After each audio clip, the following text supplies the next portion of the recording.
Hello friends यार, जितने भी एमबीए एस्पिरेंट्स है 2019 के, उनका भाई एक क्वेश्चन निकल के ये आ रहा है सर, पूरे साल में जो हम तैयारी कर रहे हैं उसमें हमें क्या क्या चीजों का ध्यान रखना है। सर अगर मेरे 10th और 12th में कम मार्क्स हैं तो क्या मेरा आईएमए सिलेक्शन नहीं हो सकता? क्या सर 99 परसेंटाइल लाना मैंडेटरी है अगर मुझे टॉप कॉलेज में जाना है? मेरा सर जो वर्क एक्स है वो टेक फील्ड में है, तो उससे मैनेजमेंट में शिफ्ट करना कितना ईजी है? कौन कौन से टॉप एग्जाम्स है जो मुझे टारगेट करने हैं? अगर सर मैं फोकस्ड हूं कैट एमबीए के एग्जाम देने के लिए, तो ऐसी कौन कौन सी चीजें हैं, कौन कौन से सेक्शंस पे क्या क्या इंपॉर्टेंट बातें हैं जो मुझे इंप्लीमेंट करनी है जिससे मेरा स्कोर जो है बहुत अच्छा हो जाए? तो इस वीडियो में पूरी की पूरी डिटेल में हम एक एक बात डिस्कस करेंगे एंड 1 ईयर का कंप्लीट स्ट्रक्चर हम लोग देखेंगे। So my name is Saurabh Kothari, let's start. तो सबसे पहले देखो, तुम्हारा टारगेट क्या है? तुम्हारा टारगेट है एमबीए करना। अब आप एमबीए करना क्यों चाहते हो भाई? इसके कुछ ऑब्वियस रीजंस है। सबसे पहला, अगर आप कॉलेज में हो, सेकंड ईयर में हो, थर्ड ईयर में हो, तो आप एमबीए इसलिए करना चाहते हो सर मेरी पढ़ाई जो है वो कंप्लीट हो जाए एंड उसके बाद मैं अपना करियर स्टार्ट करूं। तो अपने करियर को स्टार्ट करने के लिए आप एमबीए करना चाहते हो। कुछ लोग ऐसे हैं जो वर्किंग है लेकिन वो चाहते हैं सर मुझे हायर पोजीशंस पे जाना है, मुझे बेटर अपॉर्चुनिटीज देखनी है, तो इसलिए मैं एमबीए करना चाहता हूं। कुछ लोग जो एमबीए करना चाहते हैं उसका रीजन ये है सर मैं जिस फील्ड में अभी हूं, मैं टेक फील्ड में हूं, मैं सेल्स में हूं, लेकिन मुझे यहां पे मजा नहीं आ रहा जॉब करके, तो I want to enter into management. तो अगर मुझे अपनी चेंज करनी है शिफ्ट को, अपना करियर लाइन को, तो मैं एमबीए करना चाहता हूं। एंड मैक्सिमम जो बच्चा एमबीए करना चाहता है उसका एक रीजन है सर आईएम्स में जाऊंगा, एसपीजेड में चाहूंगा एंड मुझे बेटर प्लेसमेंट मिल जाए। तो भाई अच्छी प्लेसमेंट्स के लिए आप एमबीए करना चाहते हो, अपने करियर में ग्रोथ के लिए एमबीए करना चाहते हो, अपने करियर को स्टार्ट करने के लिए या बेटर अपॉर्चुनिटीज के लिए आप एमबीए कर रहे हो इस समय। अब बात आती है सर मेरे 10th 12th में अच्छे मार्क्स नहीं आए तो क्या मेरा सिलेक्शन नहीं होगा? सर क्या 99 परसेंटाइल आना है? तो एक एक क्वेश्चन का मैं आपको जेन्युइनली आंसर देता हूं, उसको ध्यान से समझना। सबसे पहले देखो यार, जो भी आपका सिलेक्शन है ना, सबसे पहले इस मिथ को ब्रेक करो अपने माइंड से कि मेरी 99 परसेंटाइल आएगी तो ही मैं सेलेक्ट होऊंगा। ऐसा कुछ नहीं है। आईएम्स का प्रोसेस अब चेंज हो चुका है।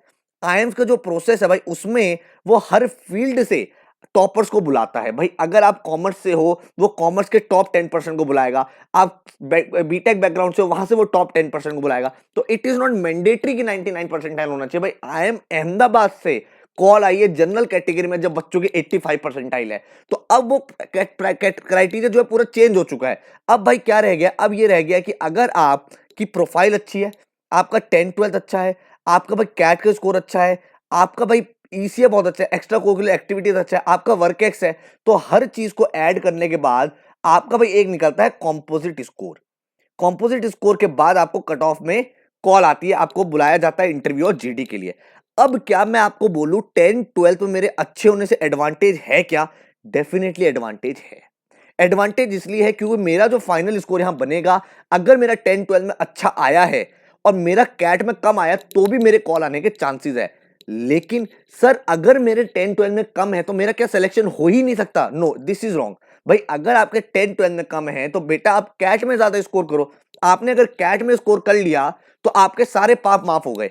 आपने यहां पे अपने स्कोर जो वो कॉम्पोजिट करके इंक्रीज कर दिया, इससे आपका कॉम्पोजिट स्कोर ज्यादा हो गया, आपको भी कॉल आ गई। तो कहने का मतलब ये है, आपने या तो 10th 12th में अच्छा करा हो एंड कैट में भी अच्छा कर दिया हो, या फिर आपका 10th 12th बेकार था, आपका ग्रेजुएशन बेकार था, आपने कैट में आउट परफॉर्म कर दिया, तो भी बात सेम है। तो ऐसा कुछ नहीं है कि एक सेट पैटर्न है कि यही आपको करना है। हो सकता है आपने अच्छी इंटर्नशिप कर रखी हो, आपका वर्क एक्स अच्छा हो, आपने बचपन में डिबेटिंग कंपटीशन में पार्टिसिपेट किया हो, डांसिंग कंपटीशन पार्टिसिपेट किया हो, हर एक चीज आपकी फाइनल सिलेक्शन में ऐड होगी। तो मेरा ये मिथ डाउट क्लियर हो गया सर 99 लाना मैंडेटरी नहीं है।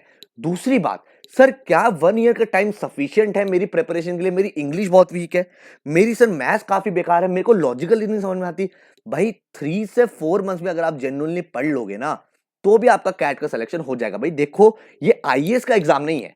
आईएएस के एग्जाम में भाई आपको एक एक टॉपिक इन डेप्थ पढ़ना पड़ता है। CAT is all about aptitude, और एप्टीट्यूड आपका अच्छे से बिल्ड हो जाएगा 3 से 4 मंथ। हाँ, अगर आप काफी वीक हो तो आज से प्रिपरेशन शुरू करो, अभी से प्रिपरेशन स्टार्ट करो, ताकि 1 ईयर में आप भाई इतने कॉम्पिटेंट हो जाओ कि आप बोल सको बड़े कॉन्फिडेंस के साथ कि सर मैं 99 परसेंटाइल लेके आऊंगा।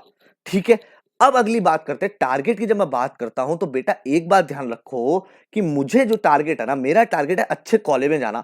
अच्छे कॉलेज में मैं तब जाऊंगा जब मुझे हर एक अच्छे एग्जाम के बारे में पता होगा। तो एक एक एग्जाम का डिस्कशन करते हैं। सबसे पहला भाई जो सबको पता है, कैट का एग्जाम हम लोग 2019 में देंगे।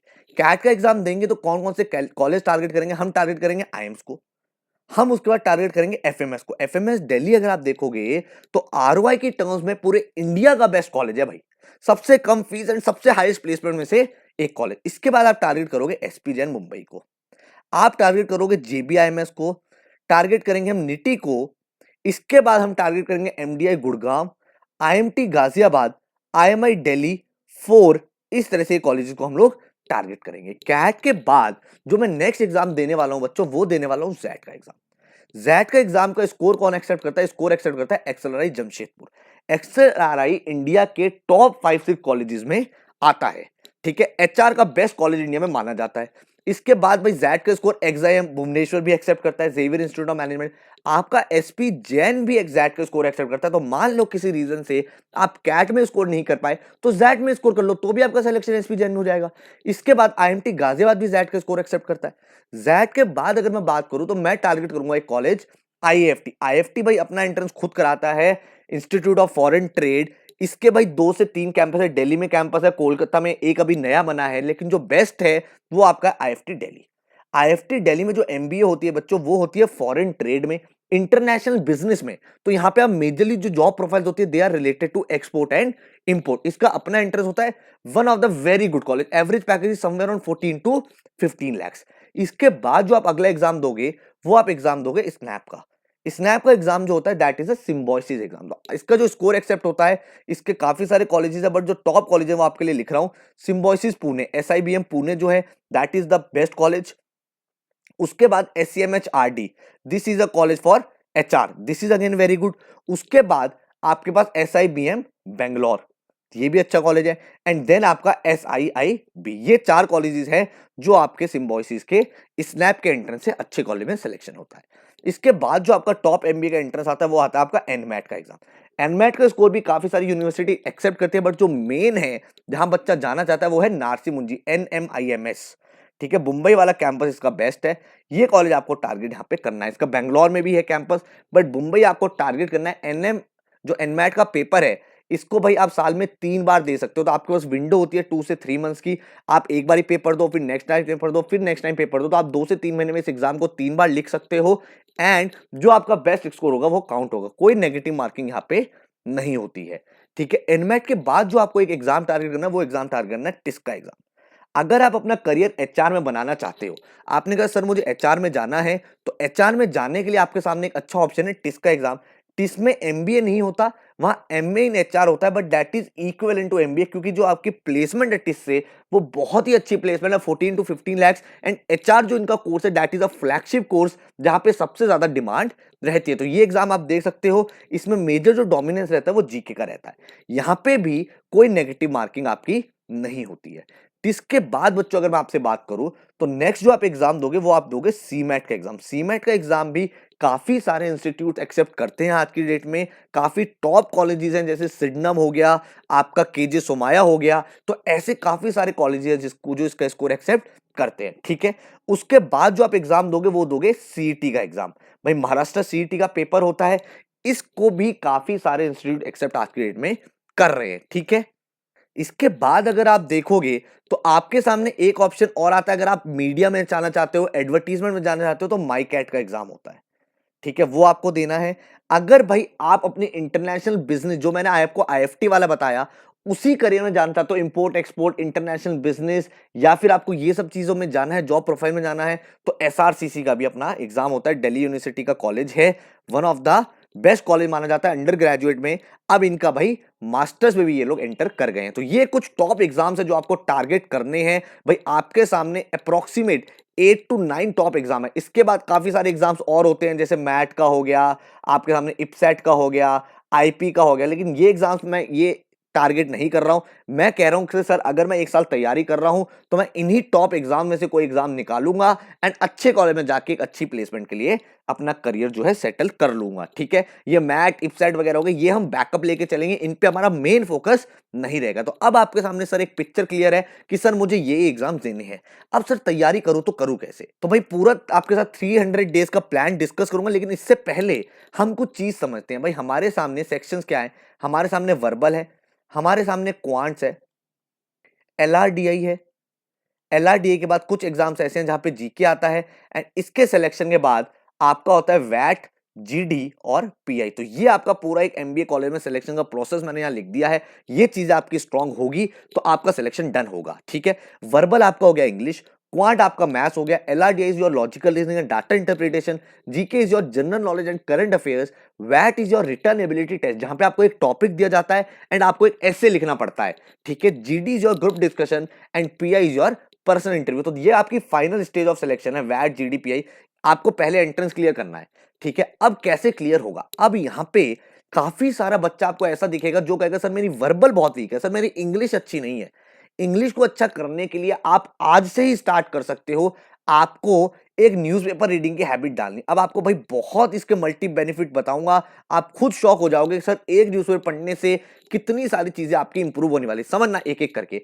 जब आप न्यूज़पेपर पढ़ोगे, आपको न्यूज़पेपर कौन सा फॉलो करना है, आपको भाई मैं 3 न्यूज़पेपर लिख रहा हूं यहाँ पे। हिंदू पढ़ सकते हो आप इंडियन एक्सप्रेस पढ़ सकते हो, एंड अदरवाइज आप मिंट पढ़ सकते हो। ये 3 न्यूज़पेपर मैंने आपको बताए हैं। इन तीनों न्यूज़पेपर को आपको जो पढ़ना है वो पढ़ना है सिर्फ एडिटोरियल पेज। एडिटोरियल पेज पढ़ने से क्या होता है बच्चों, एडिटोरियल पेज पढ़ने से आपका सबसे पहले इंप्रूवमेंट आता है आरसी में, रीडिंग कॉम्प्रिहेंशन, जहां पे बच्चे सबसे ज्यादा स्ट्रगल करते हैं। आप आज से ही इसको इंप्रूव कर सकते हो, क्योंकि जब आप एडिटोरियल, आप एसेस पढ़ोगे तो आपको पता चलता है कि एक आर्टिकल को कैसे पढ़ना है, क्या उसका मीनिंग होता है, क्या हिडन मीनिंग होता है, ऑथर कहना क्या चाहता है, मेन आइडिया क्या है इससे का। और यही चीज तो वो कैट और अदर एग्जाम में पूछता है। सेकेंड इंपॉर्टेंट थिंग बच्चों, जब आप एडिटोरियल पढ़ोगे तो डेली आपका भाई सामना होगा नए वोकैब वर्ड से।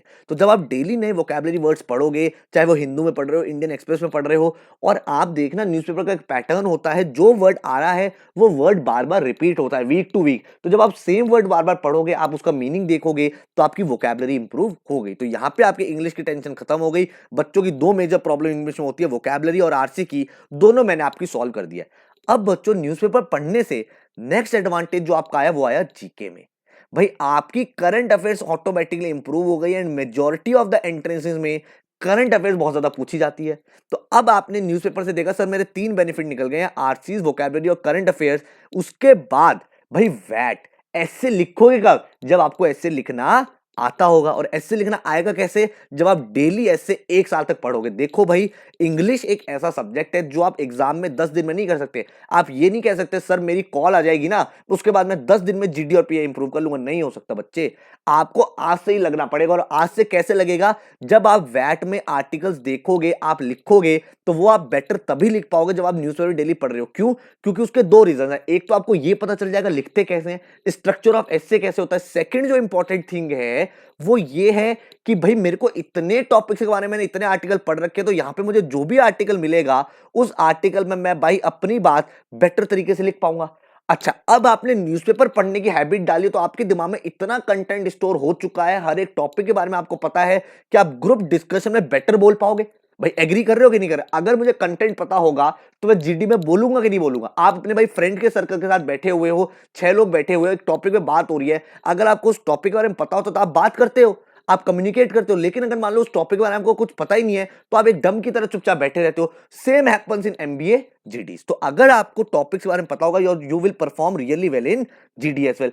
अब बात करता हूं पर्सनल इंटरव्यू की। भाई जब आप इतने कॉन्फिडेंट हो, आपके भाई इतना आपने रीड करा, तो बाय डिफॉल्ट आपकी स्पीकिंग इंग्लिश में अच्छी होगी, आपके पास बेटर वोकैब वर्ड्स होंगे, आपके पास ज्यादा से ज्यादा फ्रेजेस होंगे, आप उनको पीआई में यूज करोगे, इंप्रेस होंगे जो आपके इंटरव्यूअर्स हैं, एंड आपका सिलेक्शन डन हो गया। तो जस्ट एक न्यूज़पेपर रीडिंग से बच्चों हमारा जीके, वैट, जीडीपीआई एंड पूरा का पूरा इंग्लिश हो गया।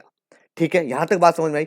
अब बात कर रहा हूं मैं क्वांट्स की। भाई बच्चा कहता है सर वर्बल हो गया है, आपने जो बात बताई समझ में आई है मेरे को, अब क्वांट्स कैसे करें। बेटा क्वांट्स करने का ना सिर्फ एक ही तरीका है, अगर आप 3-4 महीने दिल लगा के भाई इसकी प्रैक्टिस करो तो मैथ का ऐसा कोई टॉपिक नहीं है जो आप नहीं कर सकते। भाई मैं आपको गारंटी दे रहा हूं, ऐसा कोई मैथ का टॉपिक नहीं है जो आप नहीं कर सकते, अगर आप जेन्युइनली भाई तरीके से प्रैक्टिस की करते हो। ठीक है, LRDA, भाई आप किसी भी बच्चे से पूछना जो आपका सीनियर हो, जिसने एमबीए का पेपर दिया हो, कैट का एग्जाम दिया हो, वो बोलेगा बेटा तू वर्बल कर लेगा, तू क्वांट कर लेगा, लेकिन जो खतरनाक सेक्शन है ना, जो मेक और ब्रेक है, वो है आपका लॉजिकल रीजनिंग और डाटा इंटरप्रिटेशन। तो ये आप तभी कर पाओगे जब आप ज्यादा से ज्यादा पजल सॉल्व करोगे, ज्यादा से ज्यादा इसकी प्रैक्टिस करोगे, एंड ज्यादा से ज्यादा अपनी स्पीड जो है उसे बिल्ड करोगे। भाई एलआरडीए करना मुश्किल नहीं है। आपको 4 चीजें देखिए, भाई जो डॉक्टर है वो मैनेजर नहीं है, जो मैनेजर है वो सेकंड फ्लोर पे रहता है, सेकंड फ्लोर पे रहने वाला भाई मुंबई से है, मुंबई वाला जो है वो तो शॉपकीपर है। इस टाइप से उसको करना आसान है, बट लिमिटेड टाइम में करना डिफिकल्ट है। तो वो आप स्पीड बनाओगे तो हो जाएगी। तो भाई इसको मैंने आपको पूरा पूरा समझाया है। अब देखते हैं 300 डेज में मुझे कैसे तैयारी करनी है। तो कैट के लिए मैं आपको 300 डेज, एमबीए के लिए मैं आपको 300 डेज का एक प्लान बता रहा हूं। भाई 15 जनवरी से मैं आपको पढ़ाना स्टार्ट करूंगा, 15 जनवरी से 15 जून तक। भाई इसका मतलब क्या हुआ, 5 to 6 मंथ्स मैं आपके साथ काम करूंगा, आपके बेसिक, आपके फाउंडेशन पूरी की पूरी बिल्ड करूंगा, आपको इतना स्ट्रांग बना दूंगा कि भाई आप हर टॉपिक को लेकर कॉन्फिडेंट हो चुके हो। ठीक है, जून से सितंबर, भाई जुलाई अगस्त सितंबर 3 महीने में हम लोग एडवांस क्वेश्चंस करेंगे। जो एक्चुअल एग्जाम से ऊपर के जो क्वेश्चंस आते हैं उन सबको स्पीड अपनी बिल्ड करेंगे। भाई यहां पे हमारा ऑब्जेक्टिव है कॉन्सेप्ट को स्ट्रॉन्ग कर लेना, ताकि भाई इतना मेरा बेस स्ट्रॉन्ग हो जाए, इतनी मेरी फाउंडेशन मजबूत हो जाए कि मैं कोई भी क्वेश्चन अटेम्प्ट कर सकता हूं। उसके बाद मैं आपकी कराऊंगा स्पीड पे काम। भाई अब आपके फाउंडेशन स्ट्रॉन्ग हो गए, अब जल्दी कैसे करने हैं और कैसे शॉर्टकट्स लगाना है वो सब चीजें। फिर अक्टूबर नवंबर में भाई 1 मंथ की नॉन स्टॉप वर्कशॉप आपकी होंगी, 30 डेज तक लगातार, जिसमें हर दिन हम 3 से 4 घंटे की वर्कशॉप करेंगे। एंड एक एक क्वेश्चन, एक एक टॉपिक का यहाँ पे रिवीजन हम लोग करने वाले हैं।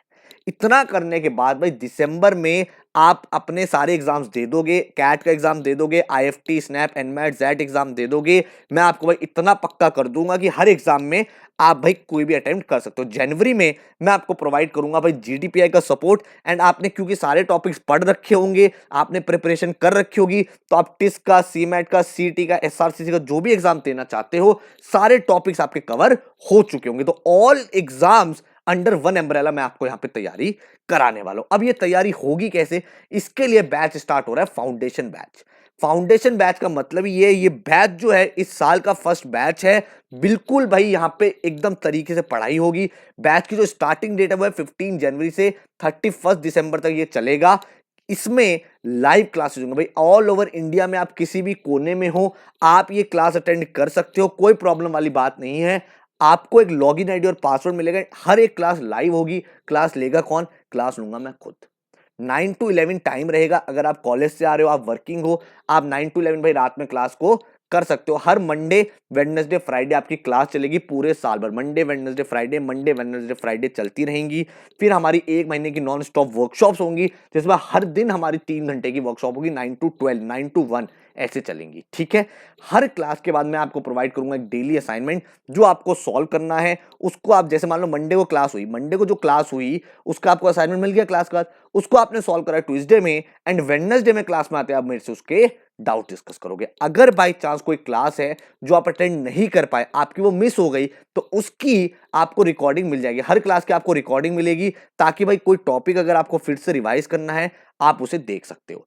हर बच्चे का एक इंडिविजुअल पोर्टल बनेगा, आपको एक लॉगिन आईडी पासवर्ड मिलेगा, जिसमें भाई हर टॉपिक के असाइनमेंट्स आपके सामने होंगे। ठीक है, फॉर एग्जाम्पल मैंने मान लो आज आपको टॉपिक कराया time and work. Time and work आपको मैंने कराया, मैंने क्लास में आपके साथ शीट शेयर करी है, हमने एक एक क्वेश्चन डिस्कस करा है, कॉन्सेप्ट को समझा है। समझने के बाद आप अपने पोर्टल पे लॉगिन करोगे, मैं आपको भाई एक टेस्ट दूंगा, ताकि भाई आपका जो टॉपिक समझ में आया उसमें आप कितना स्कोर कर रहे हो मैं एनालाइज कर पाऊं। ठीक है, आप वो जैसे ही टेस्ट दोगे मेरे पास उसका रिजल्ट आएगा, आपके पास उसका रिजल्ट आएगा, एंड हम बैठ के उसका एनालिसिस करेंगे। थोड़े टाइम बाद जब हमारा जो बेसिक फाउंडेशन क्लियर हो जाएगा, 6 मंथ बाद हम पहुंच जाएंगे अपने सेक्शनल मॉक्स। सेक्शनल मॉक्स में डिफरेंट टॉपिक्स के क्वेश्चन मिक्स्ड होंगे जैसे एग्जाम में आते हैं, एंड हम उन्हें अटेम्प्ट करेंगे। साथ साथ भाई पूरे के पूरे फुल लेंथ मॉक्स करेंगे, ताकि हमें ये पता चल पाए ऑल ओवर इंडिया में मेरी परसेंटाइल कितनी आ रही है, मैं कहाँ स्टैंड करता हूँ, जितने बच्चे पेपर दे रहे हैं वहां पे मेरी रैंक कितनी बनती है। तो जो आपको टेस्ट सीरीज में दूंगा that will be national level test series, and उसका डिटेल एनालिसिस रहेगा। भाई करंट अफेयर्स हो गया, डिसीजन मेकिंग हो गया, एनमैट में वोकैबुलरी हो गया, इन सारे टॉपिक पे भी फोकस हमारा रहता है, ताकि आप हर एक एग्जाम के लिए तैयार रहो। सिर्फ कैट के लिए नहीं, सिर्फ एक पर्टिकुलर एग्जाम के लिए नहीं, बट आप तैयार हो जाओ अपने एमबीए के लिए। हर एक टॉपिक मैं आपको कराने वाला हूं। जीडीपीआई का मैं आपको सपोर्ट दूंगा पूरा का पूरा। मैं आपको कांस्टेंट आर्टिकल्स लिखवाऊंगा, जैसे जैसे क्लासेस चलती रहेंगी आप आर्टिकल सबमिट करोगे, उसका रिव्यू आपको मिलेगा। टाइम टू टाइम हम लोग इंप्रूव करेंगे। पूरा का पूरा एक्शन प्लान 300 डेज का आपके सामने अवेलेबल रहेगा। पूरे साल की ये जो कोचिंग है, हर एक क्लास, पूरा का पूरा पोर्टल, हर चीज आपको यहाँ पे मिलेगी। उसका फीस स्ट्रक्चर कितना है बच्चों? फीस स्ट्रक्चर है 25,000। 25,000 में पूरे साल भर हमारी तैयारी रहेगी, including all the exams, including all the workshops, all the classes, topic test, sectional mocks, revision and all the doubts and GDPI support. ठीक है, अब ये सब लाइव क्लास होती कैसे हैं? सबसे पहले मैं बताता हूँ क्लासेस लेगा भाई, क्लासेस लूंगा, मेजॉरिटी ऑफ द क्लासेस मैं लूंगा, क्वांट की, एलआर की, डीआई की, जनरल और बिजनेस इवेंट। अनुभव सर आपका पूरा का पूरा इंग्लिश सेक्शन देखेंगे, चाहे वो वोकैबुलरी हो, चाहे वो आरसीज हो, क्रिटिकल रीजनिंग हो, एंड जितने भी इंग्लिश रिलेटेड सब्जेक्ट्स हैं। ठीक है, अब भाई इस तरह का आपको क्लासरूम मिलेगा। जैसे ही आप ज्वाइन कर लोगे, आपके सामने भाई लॉगिन आईडी पासवर्ड आपको प्रोवाइड हो जाएगा। आप अपने डैशबोर्ड में लॉगिन करोगे, यहाँ पे आपकी क्लास चलेगी, उस क्लास का लिंक होगा। जैसे आप लिंक पे आओगे, ये आपके सामने क्लासरूम खुल जाएगा। ये जैसे ही खुल जाएगा, आपके सामने भाई यहाँ पे टीचर होगा, यहाँ पे आप चैट कर सकते हो टीचर से, जो आपको पूछना है भाई आप डायरेक्ट चैट में पूछ सकते हो। अगर आपको ऑडियो वीडियो कंट्रोल चाहिए, आप यहाँ से ले सकते हो। तो मतलब भाई आपको बिल्कुल टाइम वेस्ट नहीं करना है ट्रैवलिंग में, आपको बिल्कुल टाइम वेस्ट नहीं करना है कहीं पे। आपने भाई डिनर करा, 9 बजे अपने सिस्टम के आगे बैठ के 2 घंटे में 2 घंटे की पढ़ाई करी, उसके बाद अपना असाइनमेंट सॉल्व कर लिया। तो कोई टाइम वेस्टेज नहीं हो रहा है ट्रैवलिंग में, कोई टाइम वेस्टेज नहीं हो रहा है कि भाई क्लास में जाएंगे फिर 2 घंटे घूमने चले गए, नहीं, ये सब चीजें नहीं है। एकदम कन्वीनियंट टाइम है 9 to 11, हर बच्चा उस टाइम एक्टिव होता है, 9 बजे तक सब लोग घर आ जाते हैं। तो आपको भाई एक रेगुलर स्केड्यूल रहेगा, एक टाइम टेबल रहेगा, ताकि भाई आप लोग खुद भी फोकस रहो कि हाँ यार मुझे पता है सर ने मुझे मेरे साथ एक्शन प्लान शेयर कर दिया है। मैं आपको एक्शन प्लान अभी दिखाने वाला हूँ, वो एक्शन प्लान आपके सामने शेयर कर दिया है, वो मैं कर लूंगा। मुझे पता है सर जो तैयारी कर रहे हैं उतना मैं करता रहूंगा, तो मेरा भाई काम बन जाएगा, मुझे अलग से हेडेक लेने की कोई जरूरत नहीं है। तो आपको प्रीवियस ईयर के रिजल्ट्स भी देखने हैं। Shubham Jain 99 percentile, Ashish 98.9, Ifra 98.59, then 98 again. Any exam, you talk of CAT, you talk of XAT, you talk of NMAT, SNAP, CET, all the toppers have studied through us.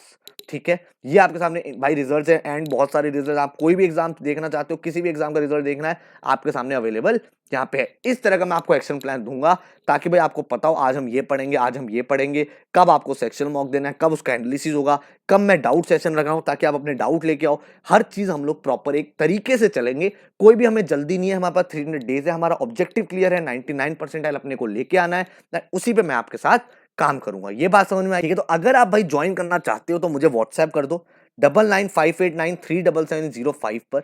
ठीक है, काफी बच्चे कहेंगे सर मुझे कोई डेमो दे दो, किस तरह से आप पढ़ाते हो। तो मैंने भाई नीचे आपके सामने कुछ लिंक शेयर करे हैं, आप देख सकते हो क्वांट का डेमो, आप देख सकते हो एलआरडी, आप देख सकते हो वर्बल, तीनों का मैंने आपको डेमो दे दिया। जो भी आपको क्लास देखनी हो, उस क्लास को आप देख लो, आप देखो किस तरह से टीचर पढ़ा रहे हैं, क्योंकि यही लोग पढ़ाते हैं, मैं ही पढ़ाता हूं, अनुभव सर ही पढ़ाते हैं, तो आपको भाई पूरी पिक्चर क्लियर रहेगी। ठीक है, आपको मैंने नंबर दे दिया। बैच जो स्टार्ट हो रहा है वो स्टार्ट हो रहा है 15 जनवरी से।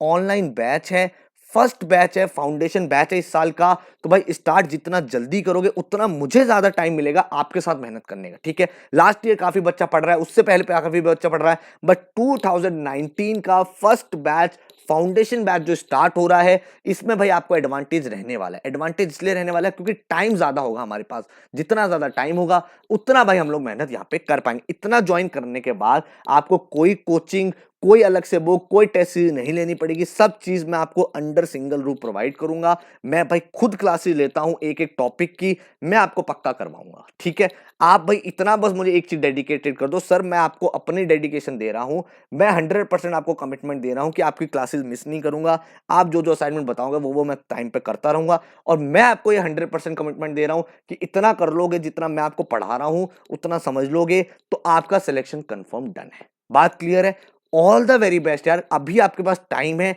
आपका माइंड एक्टिव है। इसको सोच के, इसको समझ के कि एक एक चीज मुझे क्लियर है, एग्जाम क्लियर है, डेट्स क्लियर है, स्ट्रक्चर क्लियर है, न्यूज़पेपर रीडिंग अभी से स्टार्ट करना है, क्वांट्स की प्रैक्टिस सर कराने हैं, एलआरडीआई की जो मैं शीट्स दे रहा हूं वो सॉल्व करनी है, जो क्लासेस हो रही है उन्हें रेगुलरली अटेंड करना है।